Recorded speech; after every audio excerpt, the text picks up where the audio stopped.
എല്ലാ പ്രേക്ഷകർക്കും കേരള ഇൻസൈറ്റ് ചാനലിലേക്ക് സ്വാഗതം. ഇൻസൈറ്റ് ചാനൽ ഇന്ന് ചർച്ച ചെയ്യുന്ന വിഷയം ബിന്ദു കൃഷ്ണ പിടിച്ച പുലിവാലാണ്. ബിന്ദു കൃഷ്ണ കഴിഞ്ഞ ദിവസം വെള്ളാപ്പള്ളി നടേശനെ കാണാൻ വേണ്ടി അദ്ദേഹത്തിൻ്റെ വീട്ടിൽ കുടുംബസമേതം സന്ദർശിച്ച വിഷയം ഇന്ന് സോഷ്യൽ മീഡിയയിൽ ഏറെ വൈറലായിക്കൊണ്ടിരിക്കുകയാണ്. ഇതുമായി ബന്ധപ്പെട്ട് വളരെ പേർ അവരെ വിമർശിച്ചുകൊണ്ടിരിക്കുകയാണ്. ഇതിന് ഒന്ന് രണ്ട് കാര്യങ്ങൾ കൂടി ഇവിടെ പറയാനുണ്ട്. ഒന്നാമത്തെ കാര്യം എന്ന് പറയുന്നത്, ഒരു സെക്യുലർ മുഖ്യമന്ത്രി എന്ന നിലയിലാണ് ജനങ്ങൾ വി.ഡി. സതീശനെ കാണുന്നത്. അദ്ദേഹത്തിൻ്റെ തന്നെ മന്ത്രിസഭയിലുള്ള ഒരു പ്രതിനിധി, ഒരു മന്ത്രി ഇത്തരത്തിൽ ഒരു നേതാവിനെ കാണാൻ പോകുന്ന, ഒരു സമുദായ നേതാവിനെ കാണാൻ പോകുന്നത് അഭംഗിയാണ് എന്ന് കേരളത്തിലെ ജനങ്ങൾക്ക് തന്നെ അറിയാം. എല്ലാവർക്കും അറിയാം, ഇത് മീഡിയകളുടെ കാലമാണ്, സോഷ്യൽ മീഡിയ യുഗമാണ്.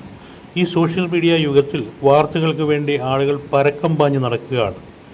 ഏതെങ്കിലും സെലിബ്രിറ്റിയോ അല്ലെങ്കിൽ ഏതെങ്കിലും മന്ത്രിമാരോ രാഷ്ട്രീയക്കാരോ ടോയ്ലറ്റിൽ നിന്നും പുറത്തു വരുമ്പോൾ പോലും ശ്രദ്ധിക്കേണ്ടതായിട്ടുണ്ട്. കാരണം അവിടെയൊക്കെ ഇവരുടെ ആളുകൾ പതുങ്ങി നിൽപ്പുണ്ട്.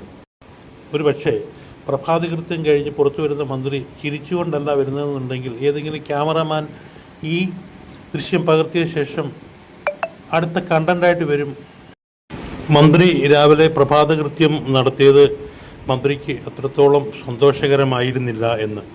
ഇതാണ് ഇപ്പോഴത്തെ അവസ്ഥ.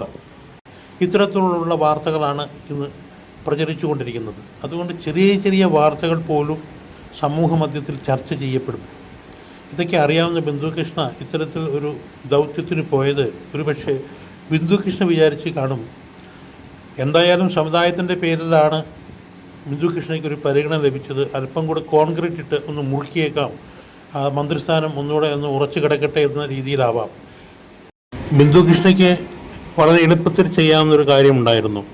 വെള്ളാപ്പള്ളി നടേശനെ ഫോൺ വിളിച്ചിട്ട് അദ്ദേഹത്തോട് പറഞ്ഞാൽ മതിയായിരുന്നു, നടേശൻ ചേട്ടാ സുഖമാണോ, എന്തൊക്കെയുണ്ട് വിശേഷങ്ങൾ, മരുന്നൊക്കെ കൃത്യസമയത്ത് കഴിക്കുന്നുണ്ടോ, വ്യായാമമൊക്കെ ചെയ്യുന്നുണ്ടോ, ചേച്ചിക്കും മറ്റുള്ളവർക്കുമൊക്കെ സുഖമാണോ എന്ന് വിളിച്ച് ക്ഷേമാന്വേഷണം ഫോണിൽ കൂടെ വിളിക്കാൻ മതിയായിരുന്നു. പിന്നീട് അദ്ദേഹത്തോട് തന്നെ പറയായിരുന്നു, ഇങ്ങനെയൊക്കെയുള്ള പ്രശ്നങ്ങളുള്ളതുകൊണ്ട് നമുക്ക് പിന്നീട് നേരിൽ കാണാം, സംസാരിക്കാം, താങ്ക് യു എന്നൊക്കെ പറയാമായിരുന്നു. ശ്രീമതി ഗൗരിയമ്മ ഭരിച്ച ഒരു വകുപ്പാണ് അവരെ ഏൽപ്പിച്ചിരിക്കുന്നത്.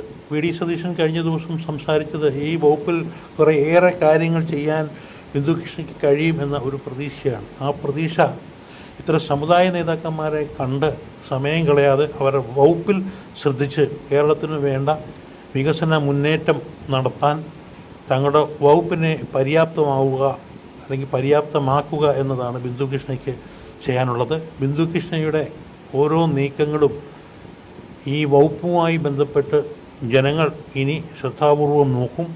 തികച്ച് കൃഷി വകുപ്പ് ഏത് രീതിയിൽ ബിന്ദു കൃഷ്ണ കൈകാര്യം ചെയ്യുന്നു എന്നതാണ്.